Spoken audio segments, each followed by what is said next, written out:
네, 오늘 하나님 말씀은 룻기서 4장 9절부터 12절까지 말씀입니다. 룻기서 4장 9절부터 12절입니다. 보아스가 장로들과 모든 백성에게 이르되 내가 엘리멜렉과 기련과 말론에게 있던 모든 것을 나오미의 손에서 산 이래 너희가 오늘 증인이 되었고 또 말론의 아내 모압 여인 룻을 사서 나의 아내로 맞이하고 그 죽은 자의 기업을 그의 이름으로 세워 그의 이름이 그의 형제 중과 그곳 성문에서 끊어지지 아니하게 하매 너희가 오늘 증인이 되었느니라 하니 성문에 있는 모든 백성과 장로들이 이르되 우리가 증인이 되나니 여호와께서 내 집에 들어가는 여인으로 이스라엘의 집을 세운 라헬과 레아 두 사람과 같게 하시고 내가 에브라데서 유력하고 베들레헴에서 유명하게 하시기를 원하며 여호와께서 이 젊은 여자로 말미암아 내게 상속자를 주사 내 집이 다말이 유다에게 낳아준 베레스의 집과 같게 하시기를 원하노라 하니라. 아멘. 네, 오늘 룻기서의 말씀을 볼 텐데요. 우리 청년 전문인 산업인들에게 하나님이 룻기서를 통해서 주시는 주의 음성을 들을 수 있는 축복이 있기를 축원드립니다.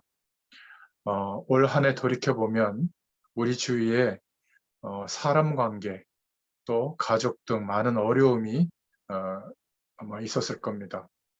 아마 무엇을 할 수 없는 그런 어려움에 놓이는 시간도 있었을 겁니다.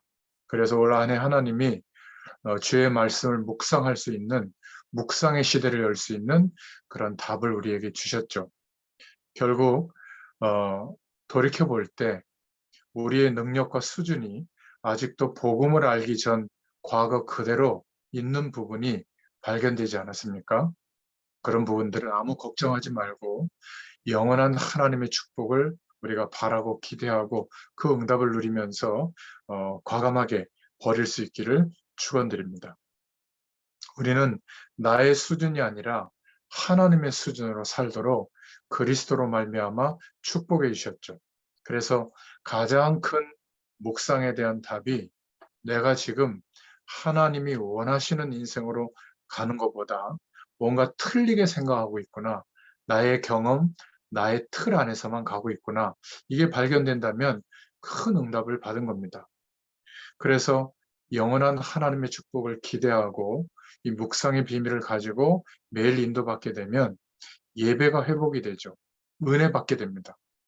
우리가 힘들게 하는 사람들을 위해서 기도할 수 있는 힘도 생기게 되죠.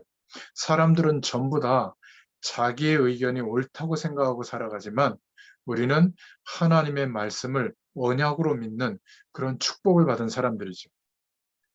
이렇게 영적인 힘을 얻고 견디고 기다리면서 하루를 소중하게 인도받다 보면 어느 날 정확하게 하나님의 응답이 옵니다.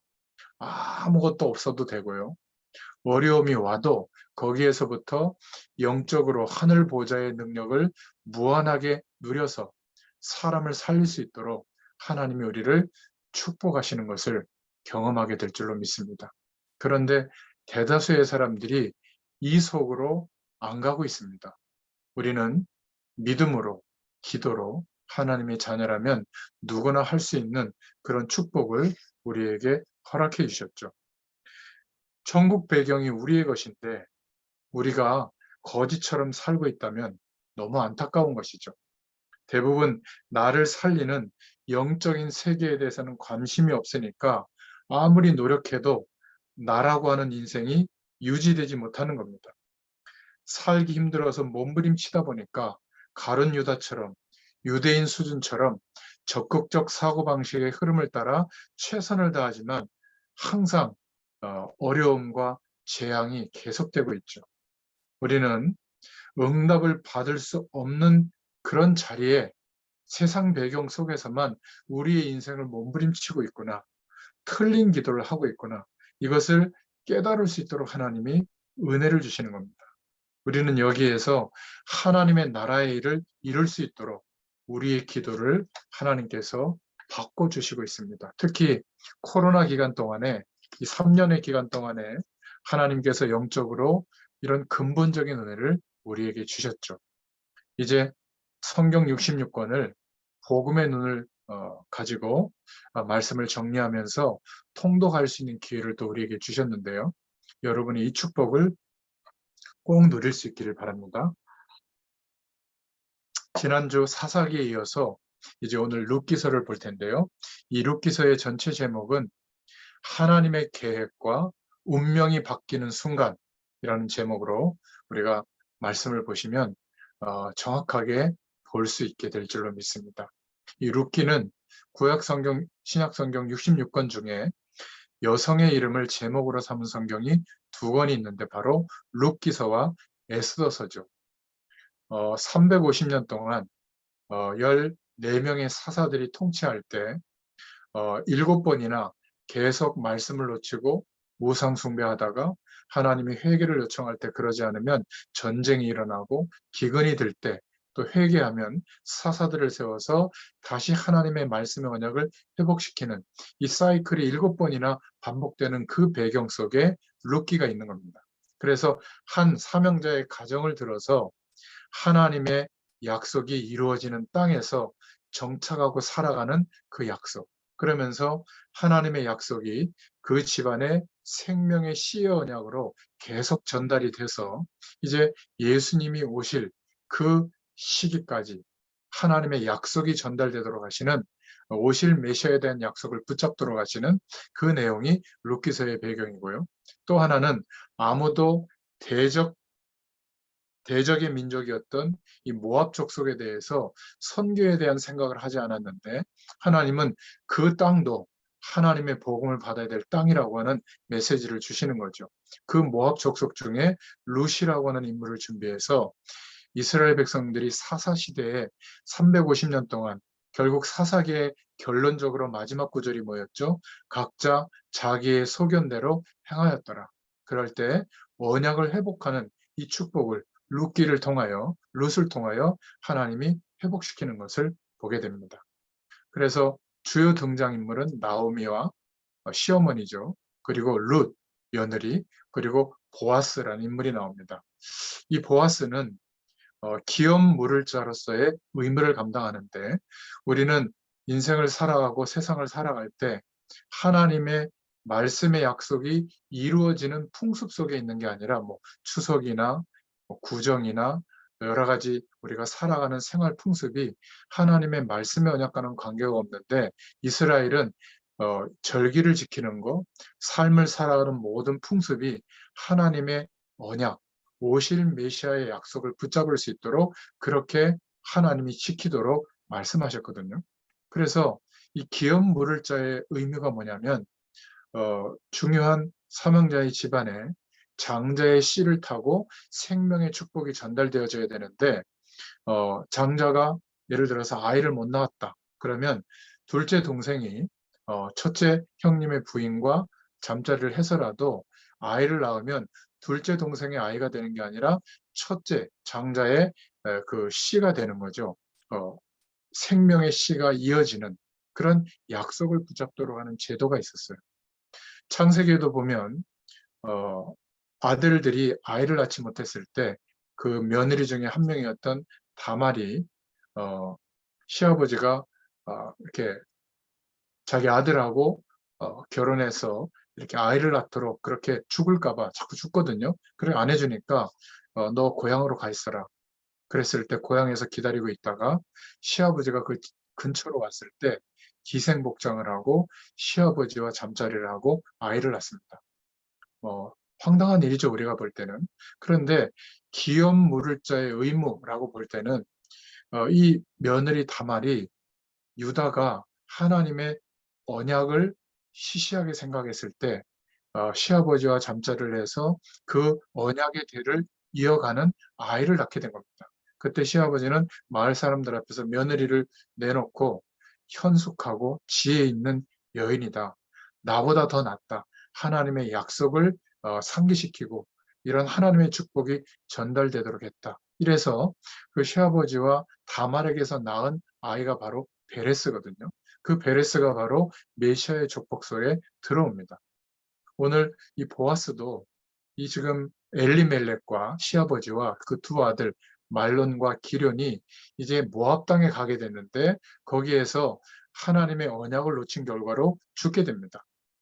결국 시어머니가 기업 물을 자로서 새로운 남편을 맞이해서 낳은 아이로 생명의 씨의 언약을 이어가야 되는데 그럴 형편이 되지 않았을 때 며느리들에게 이제 돌려보내죠. 그때 한 며느리는 돌아가게 되고 그 중에 한 며느리 롯은 자기의 시어머니의 그 믿음을 배워서 하나님의 약속을 붙잡고 거주해야 될 땅 가나안으로 다시 돌아오게 되고 거기에서 기업 물을 자의 그 위치에 있었던 엘리멜렉 집안의 첫 번째 기업 물을 자, 두 번째 기업 물을 자가 보아스인데 첫 번째 기업 물을 자가 엘리멜렉과 그 두 아들의 이름으로 그 재산까지 복원시켜줘야 되거든요. 그리고 룻을 통해서 결혼을 하고 또 룻을 통해서 후대를 얻어가는 그래서 그 모든 죽은 자의 그 집안에 하나님의 약속이 이어가도록 하는 기업 물을 자로서 보아스는 의무를 감당하는 장면이 나옵니다. 4장 짧은 내용이지만 사사시대에 350년의 그 언약을 놓친 그 시대를 끝내고 이제 마지막 사사 사무엘 사사가 우상을 척결하고 이제 사무엘을 통해서 왕정 국가가 시작이 되는데 그 중간에 연결을 해주는 메시지가 바로 룻기서의 메시지입니다. 그래서 룻을 통해서 보아스가 기업 물을 자로서의 의무를 감당하면서 언약을 회복한 결혼을 통해서 족보가 새로 시작이 되는데 그 족보의 얘기로 언약이 이어졌다. 오실 메시아의 계보 속에 들어가는 오벳이라고 하는 아들을 낳게 되죠. 그런데 이 아들이 어떤 이름의 뜻이 뭐냐면 나오미의 그 잃어버린 뜻을 하나님이 회복시켜 주셨다. 이런 의미의 뜻이 있습니다. 그래서 룻기서는 굉장히 이렇게 하나님의 계획이 비록 불신앙을 선택해서 모압 지역으로 갔지만 거기에서 재앙이 왔지만 하나님의 계획은 변하지 않죠. 약속을 붙잡고 나오미가 다시 가나안 땅으로 돌아오려고 선택을 했을 때 이방 여인이었던 룻도 운명이 바뀌는 순간에 믿음을 하나님의 약속을 붙잡았을 때 하나님이 이렇게 축복한다고 하는 내용이 바로 룻기서입니다. 복음의 눈을 뜨고 하나님의 약속이라고 하는 이 관점으로 보지 않으면 룻기서는 아마 이렇게 설명을 들어봤을 겁니다. 끝까지 신의를 지키고 정말 시어머니에게 끝까지 봉양하고 효도했더니 하나님이 복을 주셨다. 그래서 여러분들도 룻처럼 정말 어른들에게 잘하고 또 부모님들에게 효도해라. 그리고 주의 종들에게 정말 잘해라. 그러면 하나님께서 이렇게 중요한 축복을 주신다. 사실 룻기서는 얼핏 보면 그런 메시지인 것 같지만 하나님의 약속을 설명하는 굉장히 구약의 처음으로 선교를 구체적으로 강조하고 있는 바로 그 내용이 룻기서라고 볼 수 있습니다. 그래서 우리가 본론으로 보면 하나님의 계획과 운명이 바뀌는 순간에 대해서 말씀하고 있는데 서론으로 좀 보면요. 우리는 성경을 복음적인 관점에서 읽고 묵상해야 될 줄로 믿습니다. 저주의 땅, 모압 땅으로 간 것이 아니라 사실은 하나님이 선교에 대해서 눈을 열어주시기 위해서 기근이 들게 하고 아무도 관심 갖지 않는 모압 땅으로 가게 한 거거든요. 물론 이 엘리멜렉과 두 아들과 며느리 그 나오미는 그냥 기근이 들어서 하나님의 약속은 생각하지도 않고 자기들이 머무러야 될 그 땅에 하나님의 언약이 성취되도록 문제가 온다면 해결하실 텐데 그 믿음보다는 먹고 살기 위해서 피난을 간 거죠. 그런데 하나님은 거기에서 룻이라고 하는 여인을 준비해서 다시 하나님의 언약이 이어지도록 축복하시고 있는 장면이 룻기서입니다. 그래서 처음부터 선교의 관점으로 보지 않으면 효도하는 그것을 강조하는 성경으로 보면 결과가 틀리게 나오게 되겠죠. 그래서 여기에서는 세 종류의 운명이 나옵니다. 사명자 가정인데 하나님께서 요구하시는 말씀하신 언약이 이루어질 땅에 있지 않고 그냥 편하게 생각해서 모압 땅으로 간 거죠. 룻기서 1장 1절에 그 내용을 말하고 있습니다. 결국 노력했지만 하나님이 원치 않는 곳에 머문 사명자 가정의 말로가 아버지도 죽고 또 그 엘리멜렉도 죽고 또 자기 남편 말론이 죽고 시동생 기련도 죽은 것이죠. 그러니까 이런 멸망을 당하고 있는 사명자 가정을 보게 되고요. 또 세 종류의 운명 두 번째는 나오미가 나옵니다. 그 멸망이 임하는 현실 속에서 하나님의 언약을 다시 깨닫고 하나님이 원치 않는 것을 버리고 원하시는 곳으로 가야 되겠다. 이때 나오미의 운명이 바뀌게 되죠. 결국 며느리들에게는 너희들 자리로 가라. 그리고 다시 남편들을 맞이해서 그렇게 살아라. 이렇게 얘기했을 때 오르바라고는 며느리는 그대로 돌아갔지만 룻은 운명의 그 자리에서 축복의 자리로 돌아서는 운명이 바뀌는 순간에 하나님의 약속을 선택하게 되죠. 룻기서 1장 16절부터 18절에 보면 룻이 선택하는 믿음의 고백이 나옵니다. 어머니의 백성이 나의 백성이 되고 어머니의 하나님이 나의 하나님이 되시리니. 이 말은 나오미가 왜 가나안 땅으로 어머니가 돌아가는지 그 약속에 대해서 알고 있었다는 말이거든요. 만일 내가 죽는 일 외에 어머니를 떠나면 여호와께서 내게 벌을 내리실 것이다. 이렇게 말할 정도였죠. 그래서 하나님의 약속을 붙잡고 가나안 땅으로 돌아오는데 거기에서 기업을 회복시켜줄 그 보아스를 만나게 되고 오벳을 낳게 됩니다. 그 오벳이 바로 오벳의 아들이 이세고 이세가 아들을 낳았는데 다윗 왕을 낳게 되죠. 복음 안에서 운명을 바꿨다는 것은 하나님의 놀라운 일이 우리 인생에도 일어나게 되는 겁니다.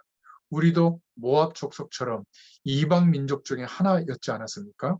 그런데 누군가 우리에게 이 복음의 약속을 하나님의 말씀을 전달해 줘서 예수님을 그리스도로 믿게 되고 복음 안에서 우리의 운명이 바뀌어지게 되고 땅끝까지 이 복음이 증거되어지는 하나님의 계획 속에 우리의 인생을, 우리의 가정을, 우리의 가문을 회복시켜 주시는 줄로 믿습니다.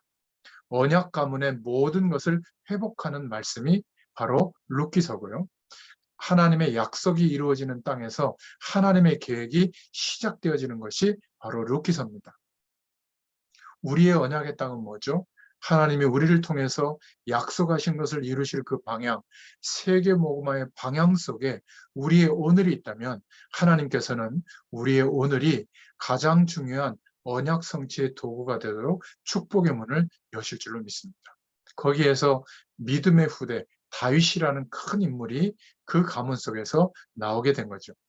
그래서 본론으로 두 가지 관점에서 이 룻기서를 보고 있는데 부모 세대, 1세대 복음받은 세대가 붙잡아야 할 룻기 메시지를 정리했고요. 그리고 두 번째는 청년 전문인 산업인들이 붙잡아야 할 룻기 메시지로 정돈했습니다. 그 앞에 1세대 부모 세대가 붙잡아야 될 룻기 메시지는 여러분 이 말씀을 듣는 분들은 아마 제가 유튜브로 그 주소를 올려주면 거기에 들어가서 보실 텐데 거기에 그 주소에 구독을 눌러보시면 유튜브에 구독 눌러보면 그 안에 제가 다른 곳에서 말씀을 전했던 내용도 올라와 있습니다. 거기에 신림동 다락방 또 그 천왕동 다락방 이런 현장들을 보시면 그 앞에 내용, 뒤의 내용을 다 부모 세대, 청년 전문인 산업인들에게 붙잡아야 될 룻기서의 메시지를 자세하게 1시간 가까이 이렇게 설명했기 때문에 그 부분을 참고하시면 좋겠습니다. 자, 그래서 청년 전문인 산업인들이 붙잡아야 할 룻기서의 메시지인데요. 첫 번째로는 룻기서 1장 1절부터 5절을 근거로 놓고 볼 때 하나님의 약속, 말씀의 언약을 떠나지 마라. 이게 첫 번째 주시는 룻기서의 말씀입니다. 사사들이 치리하던 때에 그 땅에 흉년이 되리라. 이렇게 말씀하면서 룻기서가 시작이 되고 있거든요. 유다 베들레헴 한 사람이 그 아내와 두 아들을 데리고 모압 지방에 가서 우거하였는데 이렇게 말하면서 시작되고 있습니다. 여러분, 하나님의 언약을 잃어버린 가정의 모습이 나오죠. 이게 사사기서의 배경인데 당장 기근이 닥치니까 그 문제를 해결하려고 그 기근이 두려워진 거죠. 먹고 사는 문제, 항상 우리의 문제 아닙니까? 중요하지만 하나님의 언약을 믿는 믿음이 우리에게 더 중요하게 붙잡아져야 될 줄로 믿습니다. 그런데 그 약속을 믿는 믿음이 해이해지니까 하나님의 약속이 이루어질 땅에 있으면서도 현실에 대한 어려움이 더 커진 거죠. 그래서 아무 생각 없이 약속은 생각하지도 않고 하나님의 명령은 생각하지도 않고 가나안 땅을 사사기서에 보면 정복하지도 못했을 뿐더러 거기에 있는 우상의 배경을 받아들였던 것처럼 이 엘리멜렉의 가정이 결국 가장 하나님의 약속을 대적하는 모압 지방으로 가서 먹고 살려고 한 겁니다. 이게 너무 안타까운 것이죠. 그 모압 지방이 어떤 땅이죠? 롯의 큰딸의 후손들이 사는 것이고요. 이 아브라함의 조카 롯이 어, 눈에 보이는 굉장히 화려한 도시를 선택한 것이 소돔과 고모라인데 바로 거기가 모압 지역이 사는 곳이거든요. 모압 지역이에요. 모압 족속이 사는 곳입니다. 그러니까 출애굽한 이스라엘 백성들이 언약의 땅, 가나안 땅에 갈 때 그 길을 계속 막았던 역할을 한 것이 바로 모압 족속입니다. 성경에는 하나님의 언약에 대해서 대적하는 민족으로 표현되어져 있죠. 우리가 아무리 먹고 살기가 힘들고 현실적인 어려움이 오고 우리가 하는 일과 전문 분야와 산업 현장에 어려움이 와도 여러분 기억하시길 바랍니다. 우리가 하나님을 대적하거나 복음을 가로막는 거기에 가서 먹고 살려고 선택한다면 그것은 문제가 있는 것이죠. 아무리 어려워도 우리가 1세대 부모된 세대로서 또 복음받은 청년 전문인 산업인으로서 하나님의 약속이 우리에게 주어졌는데 그 약속은 예수 그리스도로 말미암아 이 영원한 하나님의 축복이 누려지도록 하나님이 약속하셨고 우리를 복음 속에 부르실 때 땅끝까지 이 복음의 증인이 되도록 우리의 인생을 축복하신 이 약속이 믿어지지 않거나 이 약속이 허무맹랑하게 여겨져서 돈을 사랑하고 세상을 사랑하고 사람을 사랑하고 최선을 다하는 세상의 방법, 뭐죠? 적극적 사고방식의 결론을 따라 우리 인생을 몰두하고 있다면 바로 사명자 가정이 기근이 들어서 언약은 생각하지 않고 모압 지방에 가서 우고했을 때 벌어지는 일이 우리 인생에도 똑같이 일어나고 있을 겁니다. 이 룻기는 구약의 말씀이 아니라 우리의 인생을 볼 수 있도록 하나님이 약도로 주시는 메시지거든요. 쉽게 말해서 모압 땅에 가서 죽었다. 그게 문제가 아니라 하나님의 약속의 말씀을 도저히 생각 안 하고 갔다는 말입니다. 그래서 이스라엘이 언제 계속 고난이 왔고 언제 계속 회복되어졌는가 우리는 알고 있죠. 하나님의 약속을 놓치고 애굽으로 돌아가려고 할 때마다 문제가 왔잖아요. 광야에서. 하나님은 기적을 베푸시고 하나님이 함께 하시는 것으로 살아가도록 하셨는데 결국은 애굽으로 돌아가는 최선의 선택만 선택을 했죠. 가나안 땅에 와서도 350년 동안 계속 반복되는 그 일이 또 일어났던 겁니다. 언제 언약이 회복되어졌죠? 언제 하나님의 축복이 회복되어졌죠? 하나님의 약속을, 그 말씀을, 그 언약을 믿을 때 하나님은 축복하셨습니다. 그래서 청년, 전문인, 산업인, 주의 백성들은 하나님의 언약을 떠나지 마라. 평생 놓고 기도하시기를 바랍니다. 그래서 우리의 모든 삶은 먹고 사는 현장이라고 보지 마시고 하나님의 약속이 이루어지는 현장에 있다. 이렇게 기도 제목을 붙잡으셔야 됩니다. 우리가 아무리 힘들어도 저주의 땅으로 이사한 이 엘리멜렉 가정과 같이 그런 선택을 해서야 되겠습니까? 하나님의 언약이 뭐죠?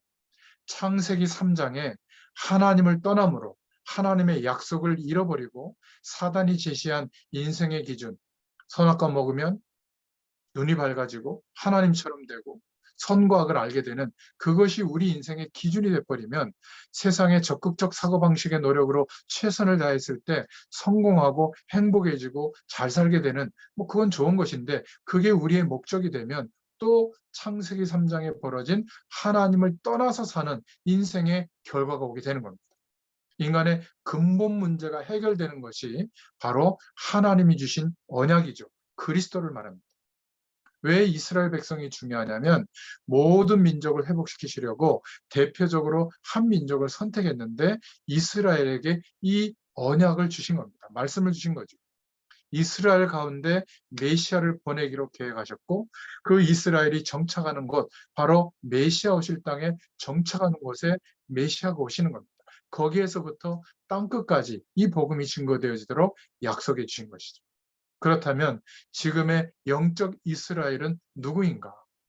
복음 가진, 이 복음을 전할 청년 전문인 산업인 줄로 믿습니다.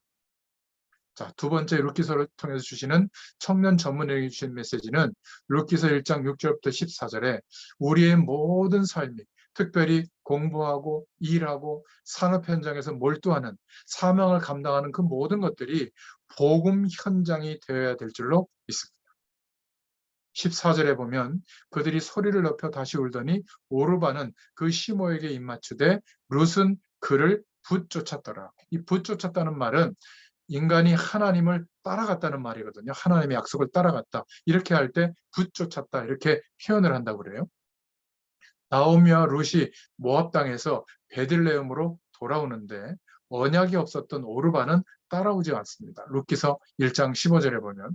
그런데 언약이 있었던 나오미는 자신의 절망스러운 한계를 포기하고 이제 하나님의 약속이 이루어질 땅, 그 약속을 회복하면서 다시 가나안으로 돌아갈 때 언약을 나오미를 통해서 깨달았던 룻은 운명이 바뀌는 순간에 나오미를 붙쫓아왔다. 이렇게 기록하고 있죠. 룻기서 1장 16절부터 17절에 보니까 어머니께서 가시는 곳에 나도 가고 어머니께서 유숙하시는 곳에 나도 유숙하고 어머니의 백성이 나의 백성이 되고 어머니의 하나님이 나의 하나님이 되시며 어머니가 죽으시는 곳에 나도 장사될 것입니다. 이렇게 얘기하는 겁니다. 이것은 영적으로 해석해야 되는 것이죠. 이 두 며느리 앞에서 룻기서 1장 11절부터 13절에 나오미가 이렇게 얘기합니다. 내 딸들아 돌아가라. 나는 남편을 둘 소망이 없느니라. 기업을 물을 자의 소망, 생명의 씨가 전달되도록 하는 오실 메시아의 약속을 붙잡을 소망도 지금 끊어져 있다. 그러니 너희들은 돌아가다. 나는 그냥 약속이 이루어지는 땅으로 그냥 돌아갈 것이다. 이렇게 얘기한 이야기를 듣고 룻이 믿음을 선택한 겁니다. 여러분, 하나님의 약속이 이루어지는 현장으로 우리의 가정, 우리의 일터, 우리의 교회, 우리의 삶이 보여져야 될 줄로 믿습니다. 교회 가서 예배 드릴 때만 하나님의 축복의 현장이고 우리의 삶, 우리의 일터, 우리의 공부 현장, 우리의 만나는 모든 사람들은 하나님의 언약이 이루어진 현장으로 보여지지 않는다면 여전히 말씀과 우리의 삶은 분리가 되어져 있을 거예요. 그러니까 기도 따라하고 전도 따라하고 예배 따로 드리고 사명도 따로 감당하고 일도 해야 되니까 너무 힘드니까 다 포기하고 일만 하는 것이죠. 특히 청년 전문인 산업인들은 세상의 지식과 경험이 많고 또 세상을 바라보는 눈이 열려있기 때문에 오히려 하나님의 말씀의 약속이 시시해질 가능성이 있어요. 그래서 두 번째 메시지로 우리의 모든 삶은 하나님의 약속이 이루어지는 복음 현장이다. 이 눈이 열려질 수 있기를 축원드립니다. 그래서 하나님이 그 시대를 살리도록 남겨진 자의 사명을 감당하도록 렘넌트로 부름받은 인생에게는 전부 복음이 회복되는 현장으로 축복하신 거죠. 일생 전체가. 창세기 39장의 요셉, 출애굽기 3장의 모세, 사무엘상 7장의 사무엘, 시편 78편의 다윗, 열왕기하 2장의 엘리사, 또 이사야 6장의 이사야, 사도행전 19장 21절의 바울을 보면 전부 인생 전체가 하나님의 언약이 이루어지는 현장으로 보고 일평생을 인도받은 겁니다. 특히 복음의 바톤을 받은 청년 전문인 산업인에게는 세 가지 현장이 분명히 있어야 돼요. 우리의 모든 삶이 기도 현장이 돼야 되고 우리의 모든 삶이 전도 현장이 돼야 되고 우리의 모든 삶이 생활, 기능이 회복되는 현장이 돼야 될 줄로 믿습니다. 그래서 단순한 산업이 아니라 단순한 일터가 아니라 복음 현장이 회복되는 그러한 축복이 있기를 축원드립니다. 나오미는 그 절망스러운 현장 속에서 운명이 바뀌는 순간에 하나님의 약속을 성취하는 축복의 현장으로 바뀌게 된 것이죠. 자, 세 번째, 청년 전문인 산업인들은 만남을 소중히 생각해야 될 줄로 믿습니다. 룻기서 2장 1절부터 16절의 내용인데요. 보아스와 룻이 만나는 장면입니다. 그런데 그냥 만나는 장면이 아니라 보아스가 이렇게 얘기를 하죠. 이 룻을 보고 너가 어떻게 이 가나안 땅으로 오게 됐는지 내가 알고 있다. 네가 네 고향 땅으로 가지 않고 시어머니를 따라 여기에 약속을 붙잡고 왔구나. 여호와께서 너를 축복하기를 원한다. 이렇게 얘기합니다. 룻기서 2장 1절부터 16절에 보면 그게 사실은 청언하는 내용이거든요. 그때 룻이 뭐라고 고백하냐면 내가 당신에게 은혜 있기를 원한다라고 청언을 하게 됩니다. 그게 뭐냐면 기업 물을 자의 축복을 있기를 원한다. 그 말이거든요. 보아스가 엘리멜렉 집안의 친족인데 기업 물을 자의 책임을 가진 두 번째 서열에 있던 사람이에요. 그런데 첫 번째 사람이 재산을 다 회복시켜주고 그런 언약의 결혼을 해야 되는데 그것을 감당하지 못한다고 했을 때 보아스가 나서서 장로들과 마을 사람 앞에서 이 엘리멜렉의 이름과 두 아들의 이름, 그것을 나오미와 룻의 이름으로 그 재산과 땅을 회복시켜주고 등기 이전시켜주고요. 그리고 룻과 결혼하면서 이 룻을 통해서 하나님의 축복의 역사가 이어가도록 그래서 모든 장로들과 그리고 마을 사람들 앞에서 그리고 증인들 앞에서 행한 그 결혼식이 바로 보아스와 룻의 결혼식이었죠. 그래서 우리는 청년 전문인 산업인으로서 특히 네 가지 만남이 중요하다는 것을 기억하시길 바랍니다. 하나님의 약속이 있는 만남, 우리의 가정과 부모가 그런 축복이 있기를 바랍니다. 우리가 부모를 선택할 수는 없었지만 혹시 여러분들의 부모님이 하나님의 약속을 알고 예수 그리스도 안에서 그 약속을 믿는 부모라면 감사하시기를 바랍니다. 만약 그렇지 않은 부모 밑에서 태어났다면 이제 여러분들이 1세대 부모로서 하나님의 언약을 전달하는 믿음의 부모가 되시기를 축원드립니다. 친구도 많이 있겠지만 그런 많은 만남의 시스템 속에 우리가 있어야 되지만 특히 하나님의 언약을 서로 소통하고 포럼할 수 있는 친구가 두세 명만 있다면 그것은 축복인 줄로 믿습니다. 그냥 스승이 아니라 이런 영적인 사실을 전달해주는 믿음의 스승, 그런 주의 종들과 여러분들이 믿음의 선배들이 있다면 여러분들은 만남의 축복을 받은 사람들이에요. 그리고 배우자가 예쁘고 멋있고 능력이 있는 뭐 그런 것도 있어야 되겠지만은 하나님의 약속이 있는 배우자, 그 약속을 믿는 믿음을 서로 이야기할 수 있는 배우자, 이런 만남을 두고 소중히 생각하고 기도해야 될 줄로 믿습니다.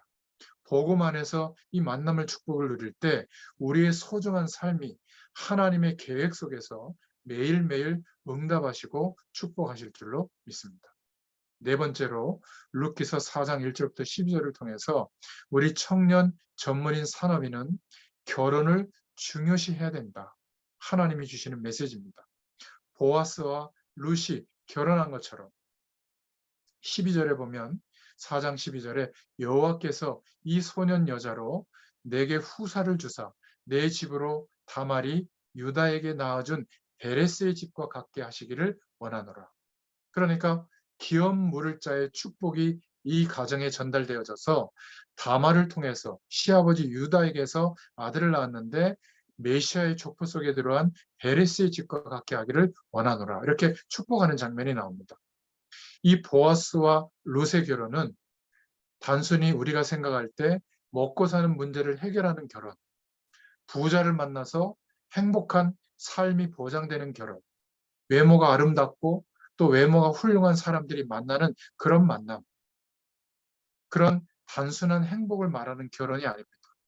롯의 눈물겨운 과거가 룻기 1장에 나오잖아요. 이방 여인으로서 사랑하는 사람을 만났는데 결혼했는데 자기 남편도 죽고 또 시아버지도 죽고 남자들이 없다면 그 시대는 먹고 살기가 힘들거든요. 그러니까 정말 재앙이 임했는데 결단을 하고 운명이 바뀌는 순간에 믿음의 결단을 하죠. 이럴 때 보아스를 만나게 돼서 결혼까지 가게 됩니다. 이것은 단순한 결혼이 아니라 그 가문의 생명의 씨의 언약이 이루어지는, 후대가 회복되는 언약이 있는 결혼인 줄로 믿습니다. 그래서 그 가정에 하나님의 생명의 씨의 후대가, 언약이 있는 후손이 출생하게 되고 메시아의 족보가 이어지는 그 축복의 대열에 들어서게 되는 것이죠. 복음의 후사와 그리스도까지 연결되는 응답을 받게 됩니다. 그래서 우리가 청년 전문인 산업인들이 혹시 결혼에 대해서 준비할 때 어떻게 해야 될까? 상담에 대한 생각 그 이전에 나에 대한 하나님의 계획이 발견돼야 됩니다. 내가 누구이며 무엇을 위해서 어떻게 살아야 될지가 결론이 내려져 있지 않은데, 아무리 좋은 상대방을 구하고 기도하고 만나도 결국은 고통스러운 삶이 계속될 겁니다. 가나안, 세계, 하나님이 세우신 남겨진 자들, 이런 축복의 메시지들을 통해서 우리 자신을 우연히 그리스도 안에 하나님의 자녀되게 하신 것이 아니라 지금도 우리에게 가나안 땅의 언약이 주어져 있죠. 세계 복음화라고 하는 하나님의 방향과 언약이 우리에게 주어져 있는 겁니다. 그 축복 속에 나는 누구인지, 무엇을 위해서 어떻게 살아야 할지가 결혼 정력이가 됐다면 깨달아야 되는 것이죠. 그리고 인생에 대한 결론이 와야 되는 겁니다. 그래야 나를 필요로 하는 상대방에 대해서도 하나님의 계획을 발견할 수가 있는 겁니다. 내가 누구인지를 모르는데 아무리 재력이 많은 사람 만나도 그거는 저주입니다. 그 사람이 재력을 나한테 제공해서 행복의 조건을 줬다면 나도 그 사람에게 무언가를 줘야 되잖아요. 그게 아름다움이라면 그 아름다움은 유효기간이 3년밖에 안 됩니다. 더 이상 뇌에서 동일인에 대해서 아름다움을 느끼는 물질이 분비가 안 된대요. 그러면 또 다른 젊은 사람들을 만나지 않겠어요? 재앙이죠, 재앙. 여러분, 나를 필요로 하는 사람보다 내가 어떤 하나님의 계획 속에서 우리의 과거 인생 또 우리의 미래가 하나님의 계획 속에서 인도받고 있는지가 발견돼야 될 줄로 믿습니다. 내게 필요한 것이 아니라 나를 필요로 하는 사람이 그때 보여요. 이 사람이 누구인지, 어떤 하나님의 계획 속에 있는지, 그 계획 밖에 있는지 이게 발견돼야 되는 것이죠. 그래야 그 뒤에 따라오는 기도는 얼마나 해야 되고 또 얼마나 함께할 준비를 하고 이렇게 공부하고 연구도 필요하고 최선을 다하는 것도 필요하죠. 그런데 서로의 영적 배경이 이해가 안 된다면 우리는 상대방의 영적 배경을 모를 때 그 가문과 가정과 그 배우자 개인을 통해서 통로를 타고 역사하는 영적인 어려움들이 무엇인지를 모른다면 그렇게 사랑해서 결혼했는데도 재앙을 맞이하는 것을 보게 되는 것입니다. 여러분, 결혼을 중요하게 생각할 수 있기를 바랍니다. 저는 이미 결혼했는데 어떡하죠? 그것도 하나님의 뜻이에요. 하나님이 허락한 결혼이라면 거기에서 하나님의 축복을 생각하고 소중하게 생각하고 하나님의 축복으로 회복시킬 사명이 있는 것입니다. 그래서 청년 전문인 산업인들은 결혼을 소중히 하시라. 사랑으로 사명을 따라 하나님의 언약이 있는 결혼을 하면 승리하게 될 줄로 믿습니다. 차라리 시원찮게 결혼할 바에야 안 해도 돼요. 바울 사도도 안 해도 된다고 했잖아요. 굳이 한다고 했을 때는 소중하게 해라. 지금은 시대가 변해서 예전처럼 일찍 결혼하지 않고 뭐 30대, 40대 막 늦은 결혼도 하고요. 국가와 시대를 초월해서 다국적으로 결혼하기도 합니다. 옛날 우리 어르신들 그 시대에는 밥 먹으려고 먹고 살기 위해서 취직하듯이 여성들이 결혼하거나 뭐 그렇게 했습니다.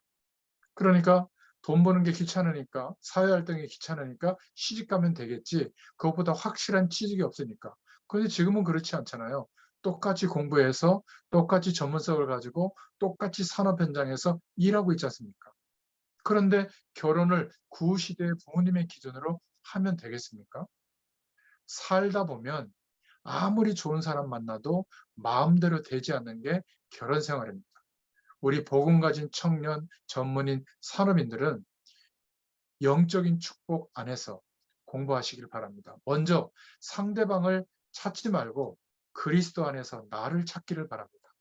우리가 상대방에 의존해서 밥을 먹느냐 못 먹느냐 이렇게 살아가지고는 그 인생이 똑바로 되겠습니까? 내가 하나님 앞에서 누구인가를 바로 알 때 나를 필요로 하는 사람에 대해서도 알 수 있는 눈이 열려지게 될 줄로 믿습니다.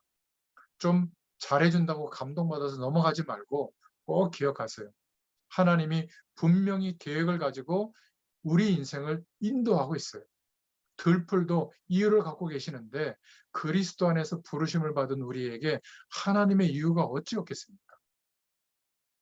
이 축복을 꼭 기억할 수 있기를 축원드립니다. 마지막 다섯 번째로 룻기서 4장 13절 22절에 우리 복음 가진 청년 전문인 산업인은 목표가 분명해야 됩니다. 룻에게 하나님은 분명한 계획이 있었죠. 이방 여인으로 이스라엘 사람인 말론과 결혼했는데 그것도 목적이 아니었습니다. 남편이 죽게 되죠. 그러나 시어머니 나오미를 통해서 하나님의 약속을 믿는 믿음을 배웠고요. 그리고 그 믿음을 선택하는 운명이 바꾸는 순간에 그 종이 한 장 차이로 하나님의 축복이 시작된 겁니다. 보아스를 만나게 되고 세계복음화의 후사를 낳게 된 거죠. 여러분이 산업 현장에서 전문 현장에서 성공하고 좋은 가정을 이루고 좋은 후대를 낳는 게 목표라면 불신 세계에 사는 사람들과 똑같은 겁니다. 그게 나쁘다는 것이 아니라 우리는 하나님의 약속이 우리에게 주어진 허락되어진 하나님의 계획이 언약으로 붙잡아지고 그 약속이 믿어지는 믿음 안에서 우리의 삶과 우리의 일과 만남이 있게 되는 줄로 믿습니다. 그렇다면 오늘 하루는 복음의 약속이 이루어지는 분명한 목표 속에 있는 하루가 될 줄로 믿습니다. 그래서 기도로 복음과 이 기도의 풍성한 비밀을 누리는 목표가 있기를 바랍니다. 또 전도에 대한 분명한 계획을 세우세요. 여러분들에게 붙여준 사람들, 만나게 한 사람들 속에 시간표를 따라 하나님이 복음의 문을 여실 줄로 믿습니다. 우리는 세계복음화에 하나님의 계획이 주어진 사람이 맞다면, 이게 믿어진다면 성공에 대한 계획도 분명하게 있어야 될 줄로 믿습니다.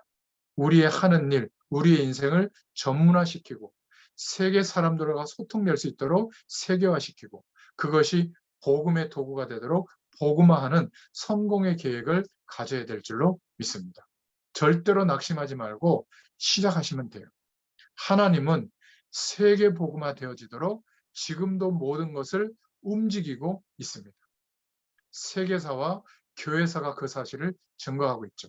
모든 사람의 생사 화복도 세계 복음화를 위해서 지금도 주관하고 계십니다.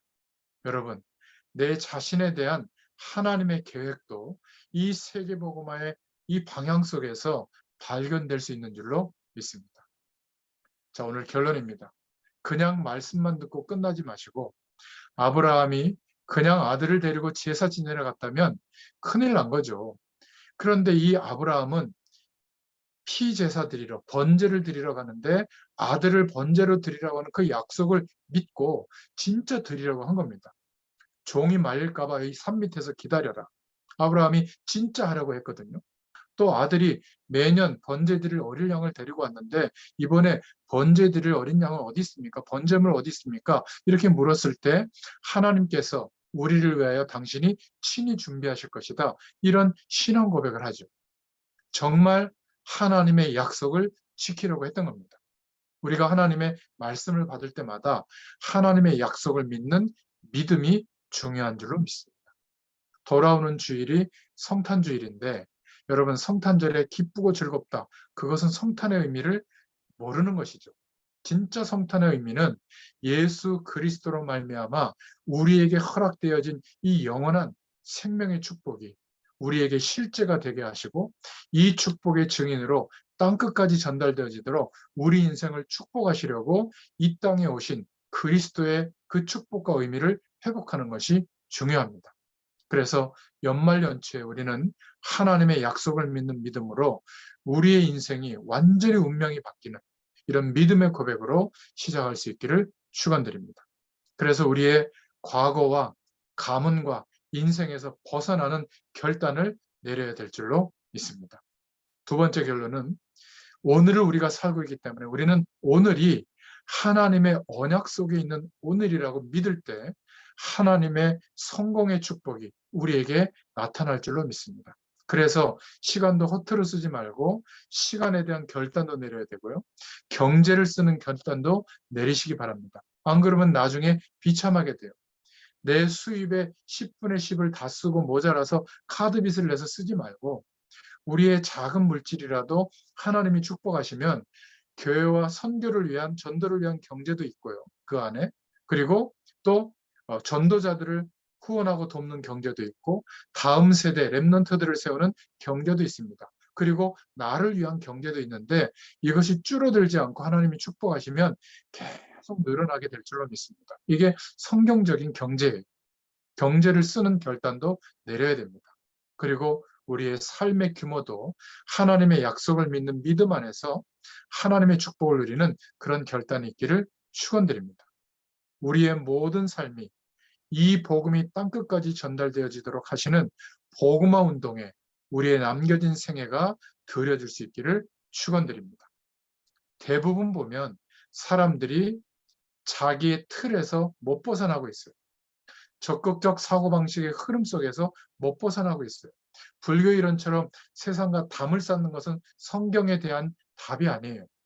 세상 한가운데서 그 배경 속에 있는 것 같지만 예수 그리스도를 의지하여 말씀의 약속을 믿고 하나님의 계획을 믿는 믿음으로 하나님께 기도할 때 우리에게는 시공간을 초월하시는 하늘 보좌의 축복으로 역사하시는 그 힘과 배경으로 오늘을 견디고 도전하고 살게 될 줄로 믿습니다. 여러분, 자신의 이익이 걸리면 자꾸 세상 배경으로 우리의 인생이 빠져들거든요. 옛날에 있던 운명에 그대로 빠져 있는 게 문제인 겁니다. 천국이 우리의 것인데 나는 거지처럼 살고 있는 게 문제인 것이죠. 여러분 기억하세요. 저와 여러분의 과거는 지나간 겁니다. 그리스도 안에서. 주님 만나도록 하나님이 축복하신 과거예요. 우리의 미래는 어마어마한 축복이 남겨져 있습니다. 하나님은 아직 시작도 안 했는데 과거에 빠져서 엘리야는 할 수 없다고 하는 거 있죠. 그때 하나님이 뭐라고 얘기했죠? 아직 바알에게 무릎을 꿇지 않은 7천 명의 제자가 남겨져 있다. 그렇게 말씀하셨잖아요. 하나님은 아직 시작도 안 했는데 바로에게 가서 내 백성을 건져내도록 희생 제사를 드리러 광야로 내보내도록 해라. 그렇게 말했는데 모세는 자신은 못한다고 한 겁니다. 광야 40년을 통과하고 200만 명의 백성들을 드디어 가나안 땅에 정착시키는 하나님의 약속이 이루어지는 것은 시작도 안 됐는데 모세는 현실을 보고 못한다고 한 겁니다. 그래서 제일 지성인들이 주의해야 될 것이 있는데 지성인들이 갖고 있는 능력이 하나님의 약속을 믿는 믿음 안에 있다면 하나님의 축복이 드러나는 어마어마한 통로와 도구가 되지만 제일 지성인들과 전문인 청년 산업인들이 놓치기 쉬운 것은 세상은 거대해 보이고 하나님의 약속이 믿어지지 않아서 최선을 다하는 선택을 적극적으로 할 때 오히려 재앙이 임할 수 있다는 것을 기억해야 됩니다. 여러분을 위해서 준비해 놓으신 축복은 우리가 지금 경험하는 이 정도가 아니라 시작에 불과하다. 여러분 어떤 문제가 지금 와 있어도 믿음 갖기를 바랍니다. 성령께서 하나님의 약속을 믿는 믿음으로 우리가 기도할 때 모든 것을 바꾸실 줄로 믿습니다. 여기에서 제대로 빠져나온 사람이 누구죠? 룻입니다. 어떤 면에서 나오미는 어쩔 수 없어서 가나안 땅으로 돌아왔다면 룻은 운명의 순간에 운명을 바꾸는 그 순간에 하나님의 약속을 선택하고 메시아의 계보 속으로 들어오는 어마어마한 축복을 하나님께서 우리에게 말씀으로 허락해 주고 있는 겁니다. 이 룻의 이야기는 이방 민족 중에 하나였던 우리도 우리 이야기일 수가 있거든요. 룻은 모압 땅에서 태어나서 결혼했지만 그래서 재앙이 왔지만 제대로 언약을 붙잡고 완전히 그 인생이 바뀌게 된 줄로 믿습니다. 여러분 룻기서는 4장밖에 안 되기 때문에 이번 한 주일 동안에 이 룻기서 4장을 읽으면서 주님께서 이 땅에 오신 성탄의 의미와 또 한 해를 돌이켜보고 한 해를 맞이하는 2주밖에 안 남았는데요. 2주도 안 남았죠. 이 축복을 누리시는 또 한 주간 되시기를 축원드립니다. 기도하겠습니다. 하나님 감사합니다. 룻기서를 통해서 주셨던 이 선교적 축복이 우리에게도 있게 하시고 운명을 바꾸는 중요한 순간에 하나님의 약속을 믿는 믿음의 선택을 통하여 하나님의 계획이 시작되고 진행되는 언약적 선택이 있도록 우리에게 매일매일을 축복해 주시기를 소원합니다. 감사드리며 예수님의 이름으로 기도드렸습니다. 아멘. 메리 크리스마스. 감사합니다.